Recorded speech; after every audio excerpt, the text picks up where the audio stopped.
Pebbles scattered as she raced over the rough ground, lungs burning. All she could hear was her breath and her feet hitting the earth. She was terrified, but her determination pushed her forward in a desperate run for freedom. The beasts chased after her, relentless and merciless, their footsteps pounding the ground as Valentina ran. Their breath was loud, heavy with the smell of wild fur and the forest, blood-red eyes fixated on Valentina, while sharp claws tore at rocks and roots. The leader's snarl turned into a roar that echoed across the mountains, calling for more to join. Soon the hills filled with shadowy figures, each more monstrous than the last. The pack surged after her, their growls and howls filling the air with fear.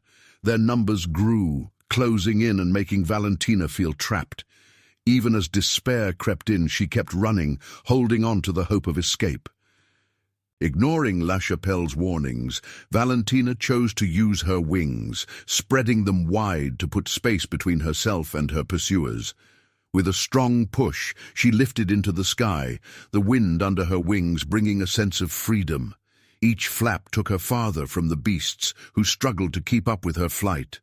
What had been a frightening escape now felt like a tense chase, raising the stakes of her journey. After putting enough space between herself and the wild predators, Valentina finally stopped. Her heart pounded, not because of the beasts, but because she saw someone she never expected. Suddenly she was face to face with her aunt, La Chapelle. The moment was both surprising and bittersweet. Her aunt had always been strong, a mentor who helped Valentina through many challenges. Seeing her now brought a mix of relief and worry. "What are you doing here? How did you find me?" "Never mind, you can tell me later. We have to move now." Valentina gasped, gripping her aunt's arm. She was out of breath, panic thick in the air. The ground shook beneath them, warning of danger. Distant roars and pounding paws made Valentina's legs shake. Sweat dripped down her face and her cloak was torn and dirty from running. Her eyes darted between La Chapelle and the dark trees, searching for the beasts. She tried to pull her aunt forward, her voice urgent as their reunion became a fight to survive. "Everything's my fault, and I accept that," La Chapelle said, her face full of regret and determination. The lines around her mouth deepened as she looked at Valentina. "I trained you for battle and know your strengths. But I never wanted you to face this. I thought the beasts might try to trick you, to use your empathy. That's why I warned you, but I didn't realize how dangerous it would be." Her voice was heavy with regret and fear. "What you face here is nothing compared to what's at the junction gate. If you reach it alone, you won't survive. These monsters are nothing compared to what's coming." Her words made the shadows feel closer, filling Valentina with dread and urgency. "It's okay, Aunt La Chapelle. I forgive you," Valentina said, trying to keep her voice steady as she squeezed her aunt's hand. The air smelled of fear, sweat, and earth. "We'll deal with the junction gate later. Right now those beasts are close. If we wait, they'll catch us." Her eyes were determined, even though her legs felt weak. She tugged on La Chapelle's sleeve, her urgency clear. "We need to go now!" But La Chapelle didn't move, her whole body tense and ready to protect. She scanned the horizon, looking for any way out. "Once those beasts catch your scent, they won't stop until you're dead or captured. They crave your royal blood, Valentina. The whole colony knows you're exposed and alone outside the kingdom's wards." Her voice was low and urgent, filled with fear and wisdom. She put a hand on Valentina's back, ready to shield her, and whispered, "We have to get you to the human realm. It's our only hope.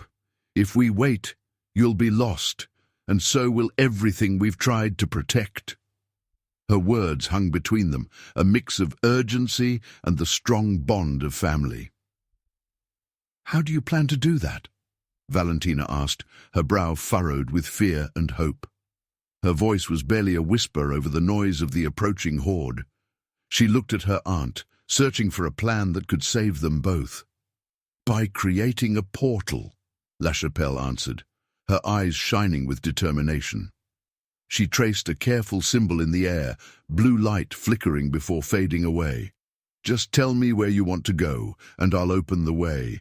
Ancient magic in our bloodline makes it possible, but it's not a power to use lightly." Her voice was steady, each word complete with responsibility and care.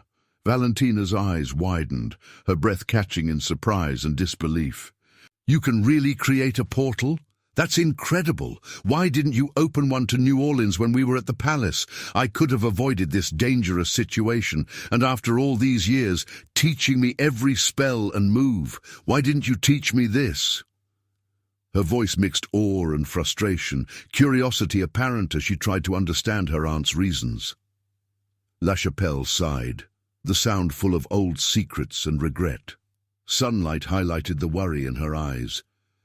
"If I had taught you to open portals, you might have used that power the first time you felt trapped in the palace. You would have escaped, but into a world much harsher than you know.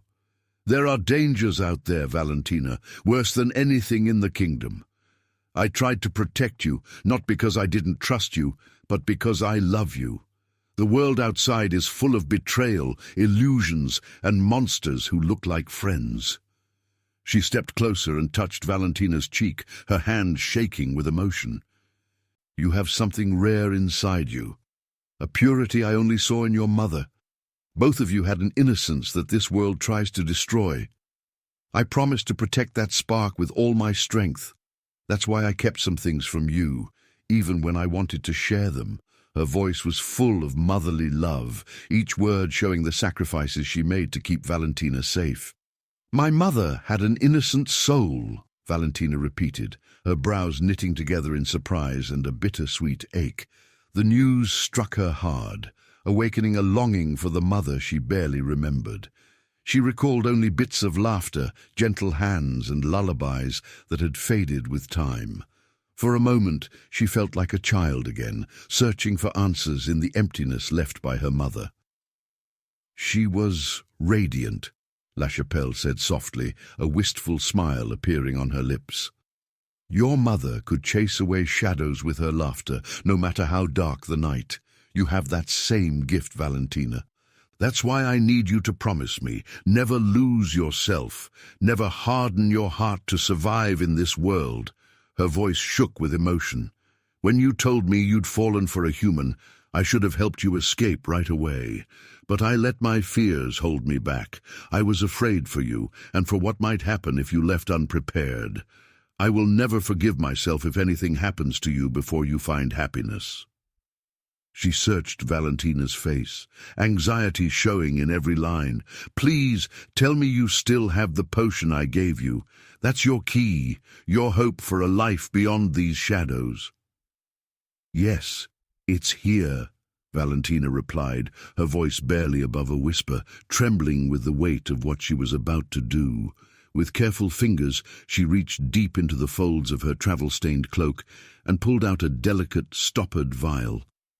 The potion inside shimmered with gold and crimson colors. As she turned the glass in her hand, the sunlight caught the liquid, sending ripples across her face and revealing the delicate veins in the glass. She noticed every detail, its weight, the faint tingle where it touched her skin, and the delicate whirls of condensation inside. To Valentina, it was more than a potion. It was a fragile vessel for hope, a key to a new life, and a promise that she might find love free from the chains of her birthright.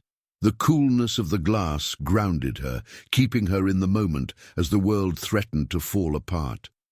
"Quickly, Valentina, drink it, every drop now," La Chapelle urged, her usual composure breaking under the strain. She glanced frantically over her shoulder, eyes narrowing at the thick dust cloud rising on the horizon, a clear sign the beasts were coming.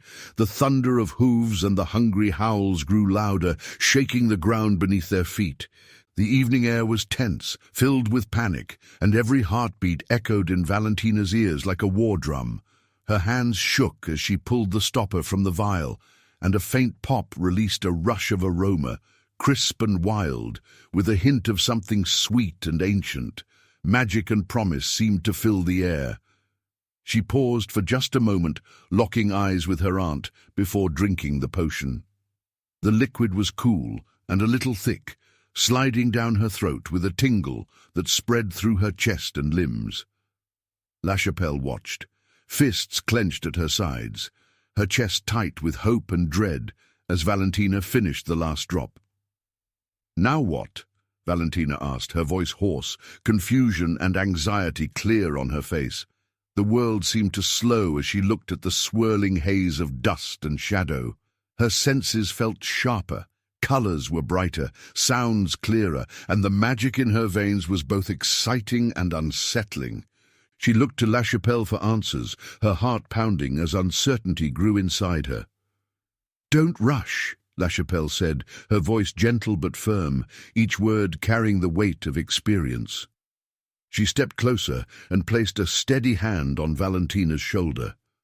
"As we speak, the magic is already working in your blood, changing you from the inside out. It's a slow, miraculous transformation. The potion's effects could last 9 months, 9 years, or somewhere in between.